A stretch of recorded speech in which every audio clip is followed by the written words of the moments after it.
आइए आज आप सब सुनेंगे योगिनी एकादशी व्रत की कथा। आषाढ़ मास कृष्ण पक्ष में पड़ने वाली एकादशी को योगिनी एकादशी के नाम से जाना जाता है। जो भी भक्त सच्ची श्रद्धा के साथ नियम और निष्ठा के साथ योगिनी एकादशी का व्रत धारण करते हैं, इस दिन भगवान विष्णु, माता लक्ष्मी और भगवान श्री कृष्ण के चतुर्भुजी स्वरूप की पूजा करते हैं। व्रत में नियमों का पालन करते हैं, कथा श्रवण करते हैं। इससे व्यक्ति के सभी प्रकार के पाप और ताप नष्ट होते हैं। इस व्रत को धारण करने वाले व्यक्ति को 88,000 ब्राह्मणों को भोजन कराने के समान पुण्य फलों की प्राप्ति होती है। इस व्रत को धारण करने वाले के ऋषि श्राप, देवी आपदा आदि जैसे आपराधिक कष्ट तथा कुष्ठ रोग आदि दूर हो जाते हैं तथा अंत में भगवान के धाम की प्राप्ति होती है।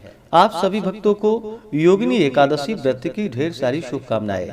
आप सभी के जीवन में लक्ष्मी नारायण की कृपा से आप सभी को सभी प्रकार के सुख तथा समृद्धि की प्राप्ति हो। तो आइए सुनते हैं योगिनी एकादशी व्रत की कथा। तो बोलिए प्रेम से भगवान विष्णु की जय, माता लक्ष्मी की जय। कथा के अनुसार एक बार युधिष्ठिर ने भगवान श्री कृष्ण से कहा कि हे मधुसूदन जी, ज्येष्ठ शुक्ल पक्ष की निर्जला एकादशी का महात्म्य तो मैंने सुना।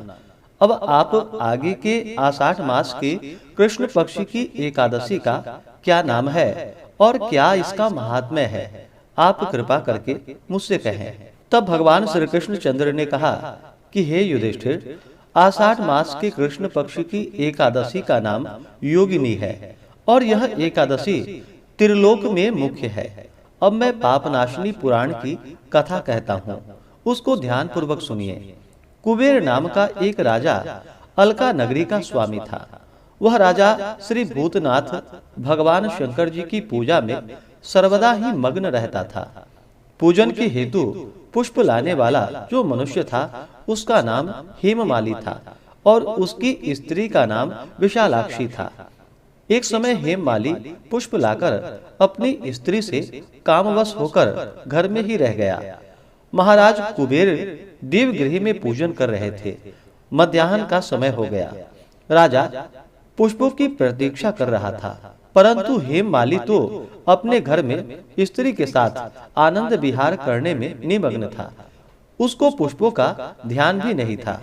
अत्यधिक समय समाप्त हो जाने पर यक्षराज कुबेर ने सेवकों से कहा कि तुम लोग शीघ्र ही अनुसंधान करके बतलाओ कि हेममाली इतना समय व्यतीत हो जाने पर भी क्यों नहीं आया है। इस प्रकार राजा के क्रोध युक्त वचनों को सुनकर यक्षों ने कहा कि हे महाराज, हेममाली अत्यंत ही कामी मनुष्य है, अतः वह अपने घर के स्त्री के साथ आनंद विहार कर रहा है। यक्षों के वचनों को सुनकर राजा ने और भी अधिक क्रोधित होकर उसको बुला लाने की आज्ञा दी। उधर हेममाली को भी अपना दोष ज्ञात हो चुका था, अतः भय से व्याकुल एवं कांपता हुआ राजा के सामने आया। उसको देखकर राजा ने क्रोधपूर्वक वचनों से कहा, रे पापी दुष्ट, तूने भगवान शंकर का अनादर किया है, अतः तू यहाँ से मृत्यु लोक में जाकर स्त्री से रहित हो तथा कुष्ठी होकर जीवन यापन करे। राजा के मुख से इन वचनों के निकलते ही वह अपने स्थान से नीचे चला गया और कुष्ठी होकर अत्यंत ही कष्टपूर्ण जीवन यापन करने लगा। परंतु ऐसी दशा में भी भगवान शंकर के पूजन के प्रभाव से उसकी प्राचीन स्मृति नष्ट नहीं हुई थी। वह कष्टों से पीड़ित अपने पूर्व कर्मों का स्मरण करता हुआ विंध्याचल की ओर गया। वहां पर उसको श्री मार्कंडेय मुनि से साक्षात्कार हो गया। वह अत्यंत ही नम्रता पूर्वक प्रणाम करके उनके ही आश्रम पर बैठ गया। जब मार्कंडेय मुनि ने उसको अत्यंत पीड़ित अवस्था में देखा तो दया के वशीभूत होकर अपने समीप उसको बुलाया और कहा, किस कारण इस प्रकार कष्टों को तुम प्राप्त हुए हो। मुनि के प्रेम पूर्वक वचनों को सुनकर उसने अपनी संपूर्ण पूर्व कथा उनसे कहकर हाथ जोड़कर सुनाई और फिर प्रार्थना की कि हे मुनि जी, अब आप मुझको ऐसी कोई युक्ति बतलाइए कि यह मेरा कष्ट निवृत्त हो जावे और पूर्व की भांति हो जाऊं। मार्कंडेय मुनि ने कहा, अच्छा, मैं तुमको एक व्रत का उपदेश देता हूँ, उसको ध्यान पूर्वक सुनो, जिससे तुम्हारे ये कष्ट निवृत्त हो जाएंगे। आषाढ़ मास के कृष्ण पक्ष की योगिनी एकादशी नामक तुम व्रत को करो। उसके प्रभाव से तुम्हारा यह सब कष्ट एवं यह कुष्ठ रोग निवृत्त हो जाएगा। इस प्रकार मुनि के वचनों को सुनकर उसने भक्ति पूर्वक प्रणाम किया तथा अत्यंत ही आनंदित होकर उनके कथानुसार वह योगिनी नामक एकादशी का व्रत करने लगा।